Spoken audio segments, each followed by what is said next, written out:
Busy? Hi, Jonathan. Hi, Matthew. Thank you for all your great answers tonight. I'm kind of wondering where you were at prior to getting involved with this project. How much did you know about The Godfather, making of The Godfather, and where does The Godfather stand in your ranking yourself? Wow. Okay, I'll try to keep this short. All right, I'll tell you exactly where I was. So I've been sent a couple of scripts, and it was actually in conjunction with a different part.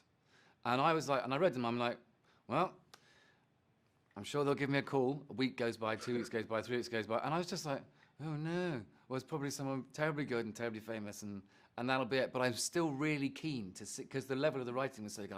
I'm still going to watch that show, even though it'll hurt. And then during lockdown, obviously I hadn't played golf in a very long time. And then I went to the golf course at Walton Heath, which is a wonderful course, the old course. And I was sitting in my car because it was raining, and I would normally like to warm up before I go out onto the course. This is boring the hell out of you. But anyway, roll with it, chaps.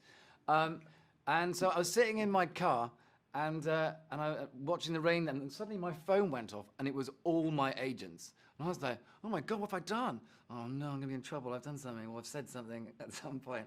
And they were like, you've got the job, you're gonna play Bob Evans. And I was like, what are you talking about? Yeah, they've chosen you. And I was like, all right, well, I'll just shut up and say yes, I guess. And so terrifying. And then obviously, I've been in love with The Godfather a very long time for so many different reasons. And it is one of the greatest films ever made. And it's in my heart because I like to see, I've got so many children who are constantly on TikTok and this, that, and the other, and blah, blah, blah. And their attention levels are shocking.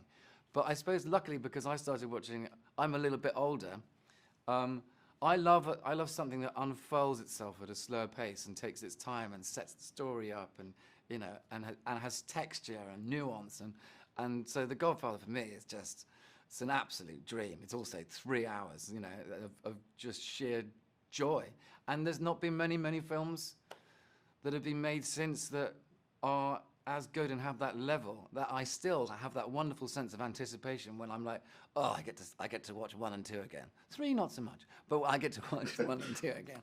And it's always a cinematic treat. There you go. It was a longer answer than I was expecting, but there we go. Thanks a lot. Pleasure. Thanks.